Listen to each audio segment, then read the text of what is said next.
ಆತ್ಮೀಯ ಬಂಧುಗಳೇ, ಶ್ರದ್ಧೆಯ ತಂದೆ ತಾಯಿಯಂದಿರೆ, ನಲ್ಮೆಯ ಸಾಹಿತ್ಯಾಭಿಮಾನಿಗಳೇ, ನೀವು ಒಂದು ಮಕ್ಕಳು ಆಡ್ತಾ ಇರುವಂತಹ ಒಂದು ಆಟವನ್ನು ನೋಡಿರಬಹುದು. ಒಂದು ರಬ್ಬರ್ ಚೆಂಡಿಗೆ ರಬ್ಬರ್ನ ಒಂದು ದಾರವನ್ನು ಕಟ್ಟಿ ಆ ದಾರ ಮತ್ತು ಆ ಚೆಂಡಿನ ಒಂದು ಆಟವನ್ನು ಆಡ್ತಾರೆ. ರಬ್ಬರ್ನ ಒಂದು ದಾರ ಎಷ್ಟು ದೂರ ಹೋಗುತ್ತೋ ಅದು ಆ ಚೆಂಡನ್ನು ಅಷ್ಟು ದೂರ ತಗೊಂಡೋಗುತ್ತೆ ಮತ್ತು ನಾವು ಹಿಡಿದಿರುವಂತಹ ಕೈನ ಕಡೆಗೆ ಅದು ವಾಪಸ್ಸು ಬಂದು ನಿಲ್ಲುತ್ತೆ. ಈ ಆಟ ನೋಡೋದಿಕ್ಕೆ ಮತ್ತೆ ಕೇಳೋದಿಕ್ಕೆ ಬಹಳ ಸಾಮಾನ್ಯ ಅನ್ಸಿದ್ರು ಕೂಡ ಒಂದು ತತ್ವಜ್ಞಾನವನ್ನ ಇಲ್ಲಿ ಹುಡುಕಿದ್ರೆ ಸಿಗ್ಬೋದೇನೋ ಅಂತ ಅನ್ಸುತ್ತೆ. ಆ ತತ್ವಜ್ಞಾನದ ಒಂದು ಸಾರವೇನೋ ಎಂಬಂತೆ ಈ ಕಗ್ಗವನ್ನ DVG ಅವರು ಹೆಣೆದಿದ್ದಾರೆ.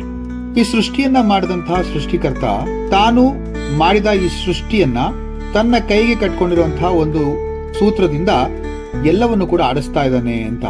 ಕೆಲವೊಮ್ಮೆ ಅದನ್ನ ಸಡಿಲ ಬಿಡ್ತಾನೆ, ಮತ್ತೆ ಕೆಲವೊಮ್ಮೆ ಅದನ್ನ ಬಿಗಿಯಾಗಿ ಹಿಡಿದು ತನ್ನ ಒಂದು ಕಾರ್ಯವನ್ನ ಅಥವಾ ತನ್ನ ಒಂದು ಅರಿವನ್ನ ಅವನು ವ್ಯಕ್ತಪಡಿಸ್ತಾ ಇರ್ತಾನೆ. ಈ ಒಂದು ಕಗ್ಗ ಬಹು ಆಳವಾದ ತತ್ವವನ್ನೇ ಇಲ್ಲಿ ತಿಳಿಸುತ್ತೆ.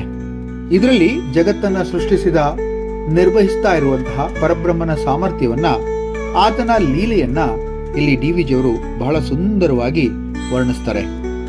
ಕಗ್ಗ 84 ಹೀಗಿದೆ.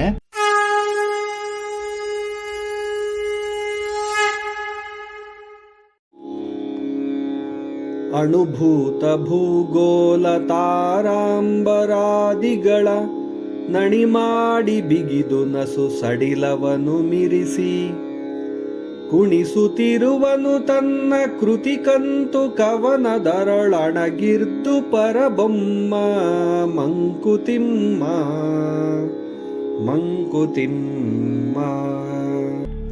ಅಣುಭೂತ ಭೂಗೋಲ ತಾರಾಂಬರಾದಿಗಳ, ಅಣು ಭೂತ ಭೂಗೋಲ ತಾರಾಂಬರಾದಿ ಅಂತಂದ್ರೆ, ಅಣು ಅಂತಂದ್ರೆ ನಮಗೆ ಗೊತ್ತಿದೆ ಈ ಸೃಷ್ಟಿಯ ಅತ್ಯಂತ ಸೂಕ್ಷ್ಮ ರೂಪ. ಇಂದಿನ ವಿಜ್ಞಾನದಲ್ಲಿ ಸಬ್ ಅಟಮಿಕ್ ಪಾರ್ಟಿಕಲ್ಸ್ ಅಂತ ಕರಿತೀವಿ.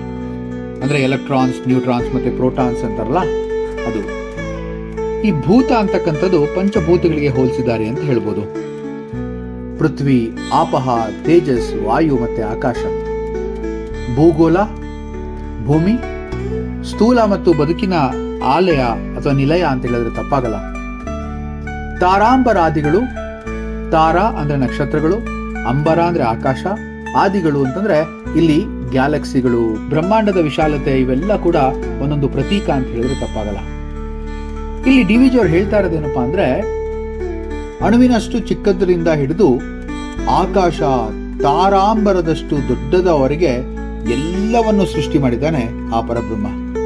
ಆ ಪರಬ್ರಹ್ಮನ ಬಗ್ಗೆ ಇಲ್ಲಿ ಸೂಕ್ಷ್ಮವಾಗಿ ಹೇಳ್ತಾರೆ. ನಣಿ ಮಾಡಿ ಬಿಗಿದು ನಸು ಸಡಿಲವನ್ನು ಮಿರಿಸಿ. ಇಲ್ಲಿ ನಾವು ತತ್ವಶಾಸ್ತ್ರ ಮತ್ತು ಭೌತಶಾಸ್ತ್ರ ಇವೆರಡನ್ನು ಕೂಡ ನೋಡಬಹುದು ಒಂದೇ ಒಂದು ಸಾಲಿನಲ್ಲಿ. ನಣಿ ಮಾಡಿ ಅಂದ್ರೆ ರಚಿಸಿ ಅಥವಾ ವಿನ್ಯಾಸಗೊಳಿಸಿ ಅಂತ ಹೇಳ್ಬೋದು. ಬಿಗಿದು ಅಂದ್ರೆ ಬಲವಾದ ಶಕ್ತಿಯಿಂದ ಆ ಸೃಷ್ಟಿಯ ಅಂಶಗಳನ್ನೆಲ್ಲ ಕಟ್ಟಿ ಹಾಕ್ಬಿಟ್ಟು, ನಸು ಅಂದ್ರೆ ಸ್ವಲ್ಪ ಮೃದುವಾಗಿ, ಸಡಿಲವನ್ನು ಮಿರಿಸಿ. ಸಡಿಲ ಅಂದ್ರೆ ಈ ಒಂದು ಲೂಸ್ ಅಂತೀವಲ್ಲ, ಸಡಿಲವಾಗಿ ಇರುವಂತಹ ಸ್ಥಿತಿಯಲ್ಲಿ ಆ ಅಂಶಗಳನ್ನೆಲ್ಲ ಸಮತೋಲನದಲ್ಲಿ ಇರಿಸ್ಬಿಟ್ಟು ಏನ್ ಮಾಡ್ತಾರೆ ನೋಡಿ, ಯೋಚನೆ ಮಾಡಿ. ಈ ಒಂದು ಸಮತೋಲನದಲ್ಲಿ ಇರಿಸುವಂತಹ ಶಕ್ತಿ ಆ ಒಂದು ಸೃಷ್ಟಿಕರ್ತನಾದಂತಹ ಪರಬ್ರಹ್ಮನಿಗಿದೆ. ಉದಾಹರಣೆ ನೋಡೋದಾದ್ರೆ, ಭೂಮಿ ಸೂರ್ಯನ ಸುತ್ತಾ ಇದೆ. ತನ್ನ ಸಹಜ ಗುರುತ್ವಾಕರ್ಷಣದ ಒಂದು ಶಕ್ತಿಯಿಂದ ಆ ಒಂದು ಭೂಮಿಗೂ ಸೂರ್ಯನಿಗೂ ಒಂದು ಅವಿನಾಭಾವವಾದಂತಹ ಸಂಬಂಧ. ಈ ಗುರುತ್ವಾಕರ್ಷಣದ ಶಕ್ತಿಯಿಂದ ಆವರಿಸಿರುವುದೇ ಈ ಬಿಗಿದು ಎಂಬುದಕ್ಕೆ ಅಥವಾ ಎನ್ನೋದಕ್ಕೆ ಒಂದು ಉದಾಹರಣೆ ಆಗಿರಬಹುದು. ಆದರೆ ಭೂಮಿಯ ಮೇಲಿನ ಜೀವಿಗಳು ನಿರ್ವಿಘ್ನವಾಗಿ ಚಲಿಸುತ್ತಿರುವುದು ನಸು ಸಡಿಲವನ್ನು ಮೀರಿಸಿ ಅಂತ ಹೇಳುವಂತಹ ಒಂದು ಮಾತಿಗೆ ಉದಾಹರಣೆ ಆಗಿರ್ಬೋದಲ್ವಾ. ಇಲ್ಲಿ ಸೃಷ್ಟಿಯ ಸಮತೋಲನ ಅಂದ್ರೆ ರಿಜಿಡಿಟಿ ಅಂತ ಹೇಳ್ತೀವಲ್ಲ, ಅಂದ್ರೆ ಸ್ಥಿತಿಸ್ಥಾಪಕತೆ ಮತ್ತೆ ಫ್ಲೆಕ್ಸಿಬಿಲಿಟಿ ಅಂದ್ರೆ ಚಲನೆಯ ಲಾವಣ್ಯ, ಈ ಬಹು ಮಹತ್ವಪೂರ್ಣವಾದದ್ದು ಅಂತ ಇಲ್ಲಿ ಹೇಳ್ತಾರೆ.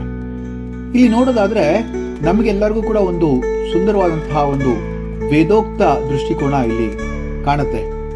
ಅದೇನಪ್ಪ ಅದು ವೇದೋಕ್ತ ದೃಷ್ಟಿಕೋನ ಅಂತಂದ್ರೆ, ಏಕೋ ದೇವಃ ಸರ್ವಭೂತೇಷು ಗೂಢಃ ಸರ್ವವ್ಯಾಪಿ ಸರ್ವಭೂತಾಂತರಾತ್ಮ ಕರ್ಮಾಧ್ಯಕ್ಷ ಸರ್ವಭೂತಾದಿವಾಸ ಸಾಕ್ಷಿ ಚೇತ ಕೇವಲೋ ನಿರ್ಗುಣಶ್ಚ.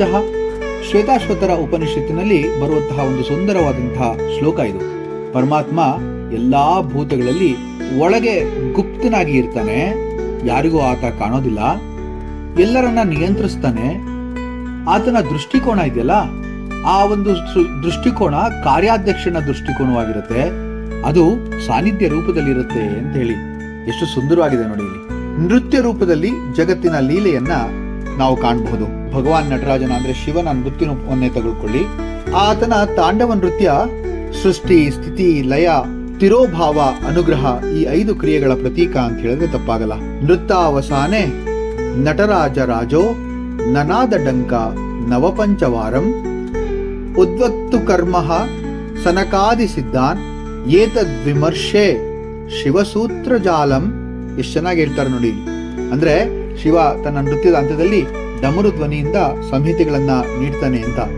ಇಷ್ಟೇ ಅಲ್ಲದೆ ಶ್ರೀಕೃಷ್ಣ ರಾಸಲ್ ಲೀಲೆ ಕೂಡ ಈ ತತ್ವಕ್ಕೆ ಉದಾಹರಣೆ ಆಗಿದೆ. ಇಡೀ ಪ್ರಪಂಚವನ್ನೇ ತನ್ನ ಲೀಲೆಯಲ್ಲಿ ತೊಡಗಿಸಿಕೊಂಡಿರುವಂತಹ ಪರಮಾತ್ಮ ಎಷ್ಟು ಅಪಾರ ಮತ್ತೆ ಎಷ್ಟು ಅಗಮ್ಯ ಅಂತಕ್ಕಂಥ ಮಾತು ನಮಗೆ ಇಲ್ಲಿ ಅರ್ಥ ಆಗ್ತಾ ಹೋಗುತ್ತೆ. ಈ ವ್ಯಾಖ್ಯಾನದಲ್ಲಿ ನಮಗೆ ಕಾಣಬರುವಂತಹ ಇನ್ನೊಂದು ತತ್ವಜ್ಞಾನ ಏನಪ್ಪಾ ಅಂತಂದ್ರೆ ಈ 3ನೇ ಒಂದು ಸಾಲಿನಲ್ಲಿ, ಈ 3ನೇ ಸಾಲು ನೋಡಿ. ಕುಣಿಸುತ್ತಿರುವನು ತನ್ನ ಕೃತಿ ಕಂಟುಕವನದರಳು. ನೋಡಿ, ಕುಣಿಸುತ್ತಿರುವವನು ಅಂದ್ರೆ ತನ್ನ ನೃತ್ಯ ಮಾಡಿಸ್ತಾ ಇದ್ದಾನೆ. ಕೃತಿ ಕಂಟುಕವನು ಅಂತಂದ್ರೆ ತನ್ನ ಲೀಲೆಯಿಂದ ನಿರ್ಮಿತವಾದಂತಹ ಒಂದು ಉಡುಪು, ಆವರಣ, ಒಂದು ಚೆಂಡು ಏನಾದ್ರೂ ತಿಳ್ಕೋಬಹುದು. ಆದ್ರೆ ಸಂಪೂರ್ಣ ಸೃಷ್ಟಿ ಅವನ ಆಟದ ಭಂಗಿ ಅಂತಂದ್ರೆ ತಪ್ಪಾಗಲ್ಲ. ಪರಮಾತ್ಮ ಈ ಬ್ರಹ್ಮಾಂಡವನ್ನ ಕ್ರಿಯಾತ್ಮಕ ಶಕ್ತಿಯಿಂದ ಚಲಿಸುತ್ತಿರುವಂತೆ ಮಾಡ್ತಾನೆ. ಈ ಪ್ರಪಂಚ ಅವನಿಗೆ ಒಂದು ಉಡುಪಿನಂತೆ ಅಥವಾ ಈ ಪ್ರಪಂಚ ಅವನಿಗೆ ಒಂದು ಚೆಂಡಿನಂತೆ ಅಂತ. ನಾನು ಆಗ್ಲೇ ಒಂದು ಚೆಂಡಿನ ವಿಚಾರ ಹೇಳಿದ್ನಲ್ಲ, ಅದನ್ನ ಇಲ್ಲಿ ಉದಾಹರಣೆಯಾಗಿ ತಗೋಬಹುದು. ಅದಾದ ನಂತರ ಒಣಗಿರ್ದು ಬೊಮ್ಮ ಅಂದ್ರೆ ಈ ಒಂದು ಸೃಷ್ಟಿಯ ಆ ಒಂದು ಕಂಟುಕದೊಳಗೆ ಆತ ಬ್ರಹ್ಮ ಕೂತ್ಕೊಂಡು ಅವನು ಆಡುವಂತಹ ಆಟವನ್ನ ಇಲ್ಲಿ ಬಹಳ ಸುಂದರವಾಗಿ ನಮ್ಮ ಮುಂದೆ ಇಡ್ತಾ ಇದ್ದಾರೆ ಡಿ.ವಿ.ಜಿ. ಅವರು. ಈ ಎಲ್ಲವುಗಳ ಹಿಂದೆ ಲೀಲಾ ಗೋಷ್ಠಿಯಾಗಿ ನೃತ್ಯ ಪಟುವಿನಂತೆ ಆಟದಂತೆ ಕೆಲಸ ಮಾಡುತ್ತಿರುವ ಪರಮಾತ್ಮ ಎಲ್ಲವನ್ನು ಚಲಿಸುತ್ತಿರುವ ಆತ್ಮಶಕ್ತಿ ಅಂತಂದ್ರೆ ಅದು ತಪ್ಪಾಗಲ್ಲ. ವಿಜ್ಞಾನದ ದೃಷ್ಟಿಕೋನ ನೋಡಿದ್ರೆ ಸ್ಟ್ರಿಂಗ್ ಥಿಯರಿ ಅಂತ ಹೇಳ್ಬೋದಲ್ವಾ. ಈ ಸಿದ್ಧಾಂತದ ಪ್ರಕಾರ ವಿಶ್ವದ ಮೂಲ ರೂಪ ಅಂದ್ರೆ ಸ್ಟ್ರಿಂಗ್ ನಂತೆ ಕಂಪಿಸುತ್ತಿರುವಂತಹ ಶಕ್ತಿ ಆದ್ರೆ ಡಿ.ವಿ.ಜಿ. ಅವರು ಹೇಳ್ತಾರೆ ಕುಣಿಸುತ್ತಿರುವವನು ಯಾರು? ಅದೇ ಪರಬ್ರಹ್ಮ. ಈ ಕ್ವಾಂಟಮ್ ಮೆಕ್ಯಾನಿಕ್ಸ್ ಅಲ್ಲೂ ಕೂಡ ಅಣು ಸೂಕ್ಷ್ಮ ಮಟ್ಟದಲ್ಲಿ ಅನ್ಸರ್ಟನಿಟಿ ಇದ್ರೂ ಕೂಡ ಸಮತೋಲನ ಇದೆ ಅಂತ ಹೇಳ್ಬೋದು. ಅದು ನಸು ಸಡಿಲವನ್ನ ಮೀರಿಸೆ ಎಂಬಂತಹ ಒಂದು ವರ್ಣನೆಗೆ ತಕ್ಕಷ್ಟು ಸಮಂಜಸವಾಗಿ ಉತ್ತರ ಹೇಳುತ್ತೆ. ಈ ಬ್ರಹ್ಮ ಸೃಷ್ಟಿ ಲೀಲೆಯಲ್ಲಿ ಸರ್ವಂ ಖಲ್ವಿದಂ ಬ್ರಹ್ಮ ಮಾಂಡುಕ್ಯ ಉಪನಿಷತ್ತಲ್ಲಿ ಈ ಎಲ್ಲಾ ಸೃಷ್ಟಿಯು ಬ್ರಹ್ಮನದೇ ಅಥವಾ ಎಲ್ಲಾ ಸೃಷ್ಟಿಯು ಬ್ರಹ್ಮನೇ ಅಂದ್ರೆ ನಾವ್ಯಾರೂ ಬೇರೆ ಅಲ್ಲ, ಆ ಪರಬ್ರಹ್ಮನ ಒಂದು ಸೃಷ್ಟಿಯ ಭಾಗ. ನಾವು ಅವನ ಲೀಲೆಯ ಪಾತ್ರಧಾರಿಗಳು. ಅವನು ಆಡಿಸುತ್ತಾನೆ, ನಾವು ಅವನ ಆಟದ ಅಂಶಗಳು, ನಾವು ಆಡುತ್ತೇವೆ ಅಂತ. We are all the puppets in his hand ಅಂತೀವಲ್ಲ. ಈ ಕಗ್ಗ ನಮಗೆ ಬೋಧಿಸೋದಾದ್ರೂ ಏನು ಅಂತಂದ್ರೆ ಸೃಷ್ಟಿಯ ಹಿಂದಿರುವ ಶಕ್ತಿ ಎಷ್ಟು ಎಲ್ಲ ಬದಲಾಗ್ತಿದೆ, ಆದ್ರೆ ಅದನ್ನ ಚಲಿಸ್ತಾ ಇರೋ ಹಾಗೆ ಮಾಡ್ತಿರೋರು ಯಾರು? ನಮ್ಮೆಲ್ಲರ ಜೀವಮಾನ, ಬುದ್ಧಿ, ಶಕ್ತಿ ಅಂತಂದ್ರೆ all are expressions of that one ಪರಬ್ರಹ್ಮ ಅಂತಾರಲ್ಲ.